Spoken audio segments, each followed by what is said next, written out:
kid you not, these chords are not easy to fret with these 4 fingers here. It's a C major 7th. Here's my root, major 3rd. And go to sharp I, you see on the D, G and B string, I was playing the C triad in the A bar shape. You give me C major, and I added the 7th there at the 9th fret on the D string, is a B note. There's 132 depressible notes on a 22 fret guitar like this. You need to know where they all are. This is just one of the techniques that's going to help you. But to grow my dexterity and ability to spread my fretting hand, I'm playing some of these Allen Holdsworth chords because they just sound so beautiful. So that's a C6. So that's the B note is the 7th note in the C major scale, the major 7th note, and then the A note there is the major 6 interval. So there's C6 in all its glory. And then I add a little motif of an F note, which is the 4th, and then the E, which is the major 3rd interval in the C major scale.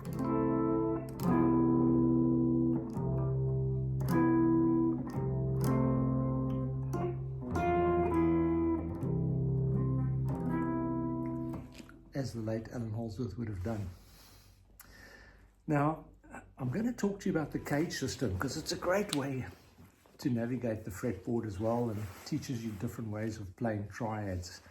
So, if we played a C chord in the open position there, change the fingering just so I can put an imaginary bar below the nut here. There's a C. Now, cage stands for C, A, G, E, D. C, A, G, E, D. Caged. Now you all know those open chords. You're looking at Mike DeBrain 5538 on YouTube. If you're not, or if you're coming to me from some different platform, you're on a different wavelength, that's where you can find these lessons. Guitar Lessons 101. This is Guitar Lessons 1.10. Now, we go back to our imaginary C and our imaginary bar, should I say. If I move it up 2, you'd agree with me I'm playing D major, because now I'm placing my bar in on the 2nd fret here. Now I'm playing D major, which leads me to the hypothesis that in reality a D chord doesn't exist. It's actually a C. There's the C with a bar there. There's the D. When I put in an imaginary bar, playing the lower 4 strings from the D string down. Think about it. Okay, so we've got an A played like that with an imaginary bar. There's our B. There's our C. And then I played it like that by flattening that finger over the D, G, and B strings. And that led me to play the Allen Holdsworth chord. C major 7th. Because you're using intervals, which is, you assign the numbers from C to G, A, B, C again, 1 to 8. You know, C, D, E, F, G, A, B, C, 1, 2, 3, 4, 5, 6, 7, 8, in one horizontal octave. The next octave we count down to 14. Okay, so you can use intervals to name chords, which is another Holdsworth chord, and also used a lot by Al Di Meola.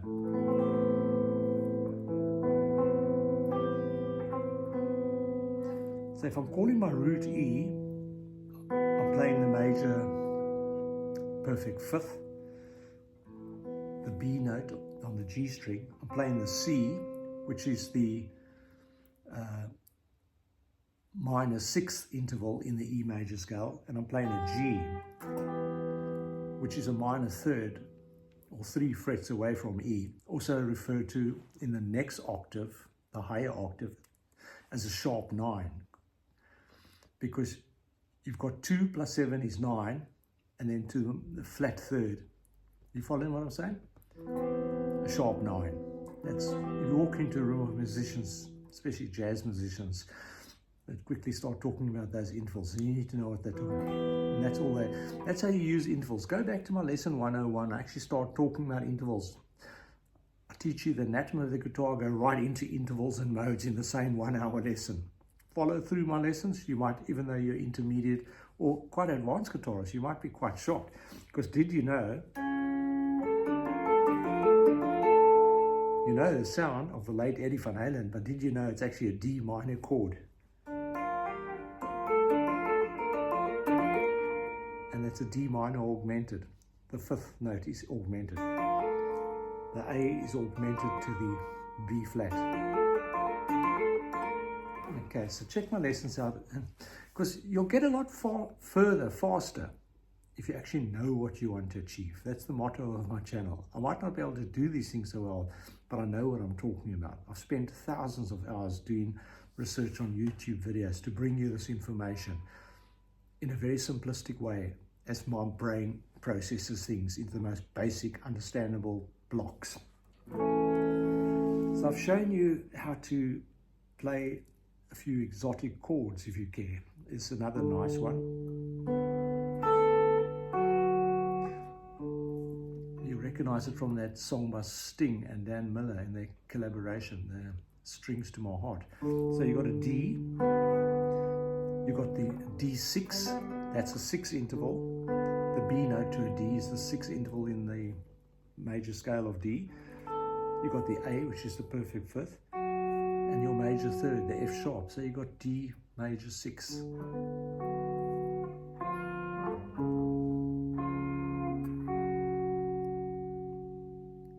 You've got to love these sounds that these chords produce.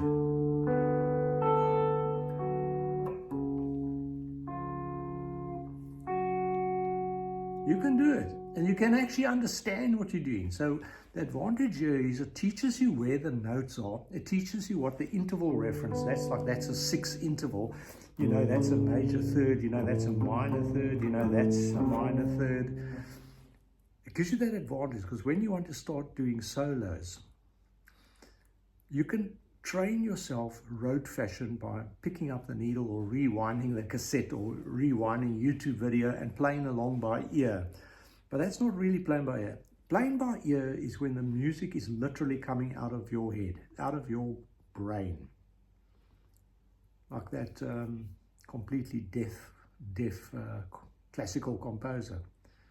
Was it Beethoven or Bach? I think it was Beethoven, totally deaf apparently, when he made some of his best classical, complex classical compositions, which he penned out. Now, I can't sight read, but the point is that he couldn't hear the music. The music was coming out of his brain, and that is what you call playing by ear.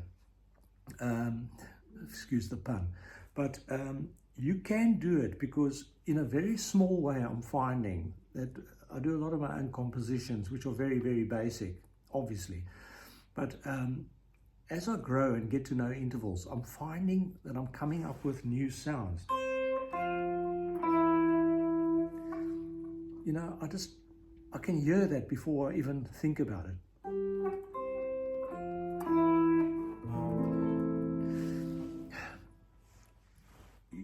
You know, it's a flat 3rd. It's an F to an A, which I think is a flat 6 if I speak under correction. That's a 6 interval. You see, because I know that shape is a major 6 interval.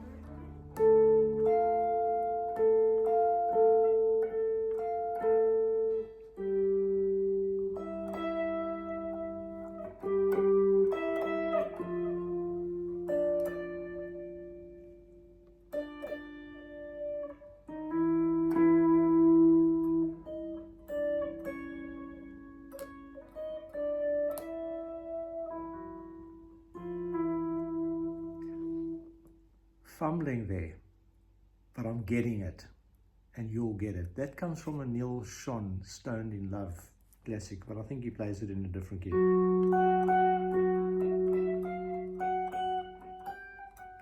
But this is how we learn. Now, I'm not going to pretend that I've got a perfect pitch. I'm 1,000 years away from that. but I'm whetting your appetite for where you can take these things. And I certainly hope enjoying playing your C7s like this from now on. Okay, so I want to go through the cage system. So the C, A, G, E, and D. So we've shown you we can move the C up with a bar, and then to E to F, etc. Where your root is clearly on the B string, so there's an F major chord. And you might often see, like guys like Gary Moore do it like that. So now you know what it is. It's a D-shaped chord, or is it a C shape? Remember, putting the bar in. Okay, let me not confuse you anymore. Now, A is easy. We just play it like that. And I used that chord in my lesson 109, where I did some Jimmy Page for you, which you'll recognize. There's my C and D, which you will often use, and your power chord, E power, E5.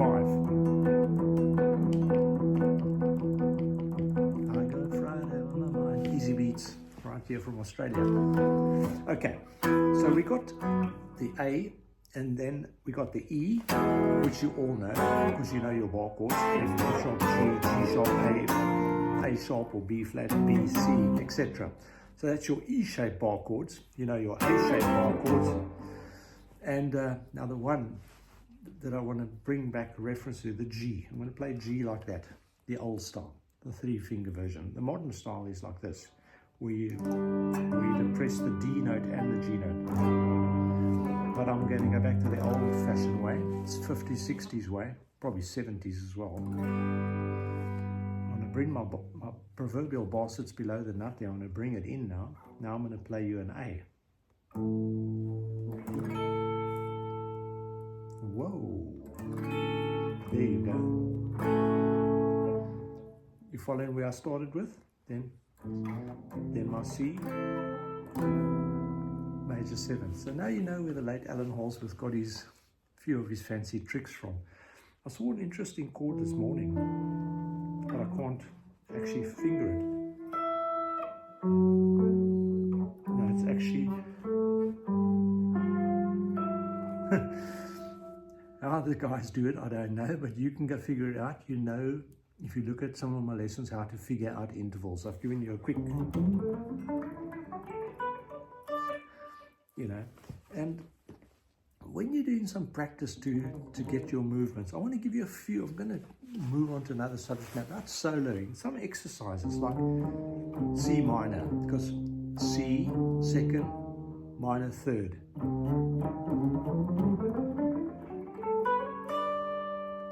And then D minor. It's beautiful stuff because you can use it to kind of go outside over a progression.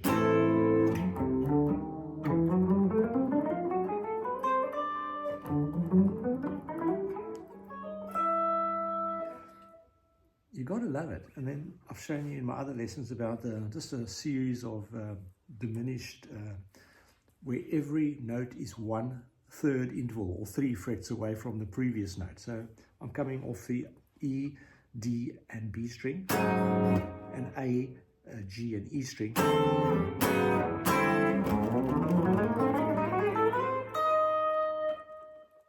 Imagine you bands going crazy. And you come forward.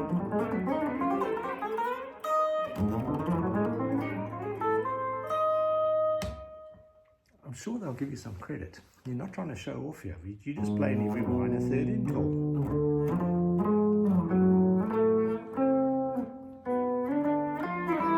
Sorry, mistake.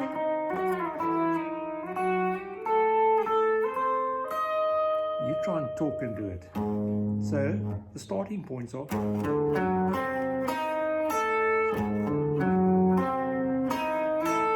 And I'm playing every minor 3rd interval, like I said. Mistake.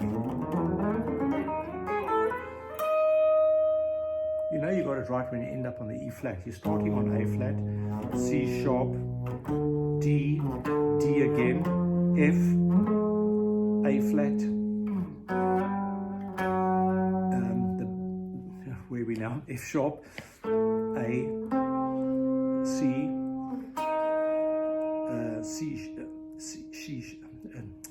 E flat, F sharp, A again, C, A flat.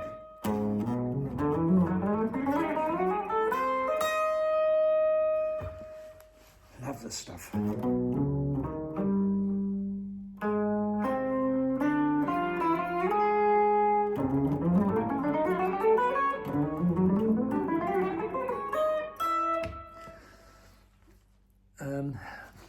Just keep practicing it like I'll have to, obviously.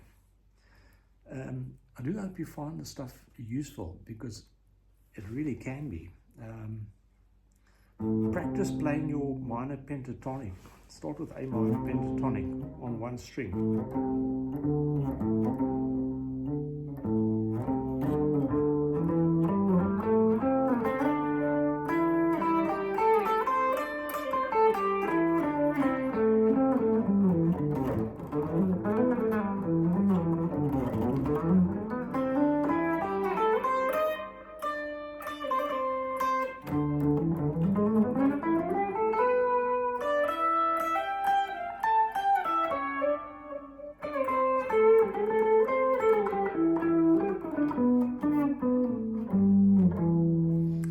Do check out my lessons on playing chords on one string, like A minor and E minor, A minor again. That's D major, second inversion, starting F sharp, A and D. And you know, if you haven't watched my channel, I've told you, how did I know that 22nd fret there's a D? Because if I'm playing open E, and if I had a 24 fret guitar, I'd be playing E again, wouldn't I? So the 22nd fret is D. That's B, that's A. That's G, that's F. Think about it. Got to make things simple for yourself.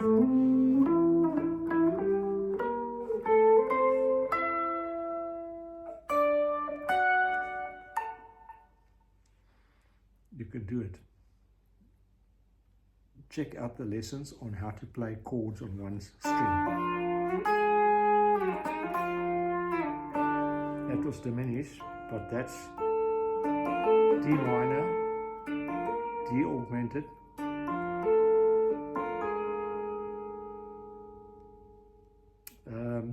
D suspended 2. Know what I'm talking about. Check the lessons out. I've got lessons in the first 5 in the series, guitar lessons 1.0, 1.012, 1.05. I explain all these things when I start talking about sus chords and augmented chords, playing chords on one string, 3-note per string pentatonics. First thing, you get that sound in your head.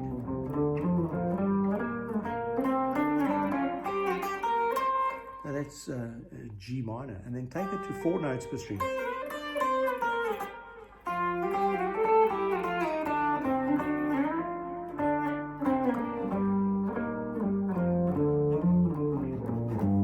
It's easy to remember minor pentatonics because you've got a root, a minor third, a fourth, a perfect fifth, and a flat seventh.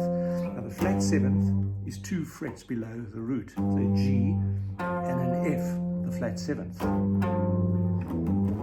The fourth is below the root, and the fifth is over there, power chord. The minor third is 3 frets away.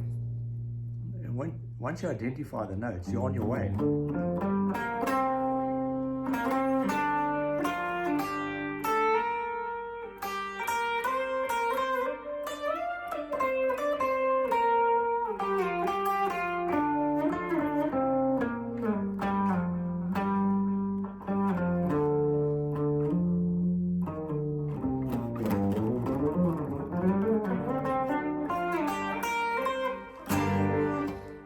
Get that sound in your head and you'll barely make a mistake. So what you do in your linking the 5 positions in one vertical octave, you know, from the open E to the 12th fret, you hit the second vertical octave. That's what I call horizontal, when you go like this. Now we're going second horizontal octave. But when I go,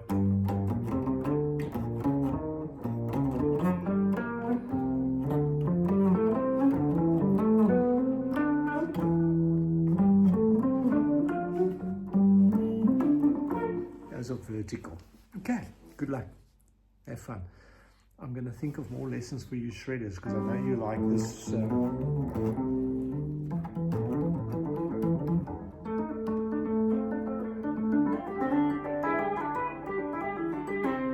I know you like that sort of stuff, if you know where I'm heading.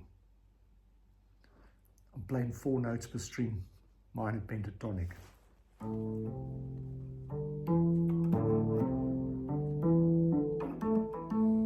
Root, minor third, fourth and fifth.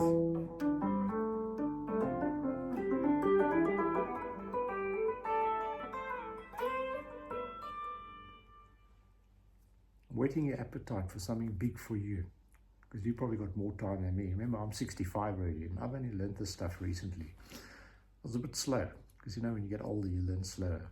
But you youngsters, and you bright guys, you'll know what to do with your hands. You're going to turn heads. It's not about showing off. It gives you a huge amount of self-satisfaction, and I wish it on you. Thanks for watching. Cheers.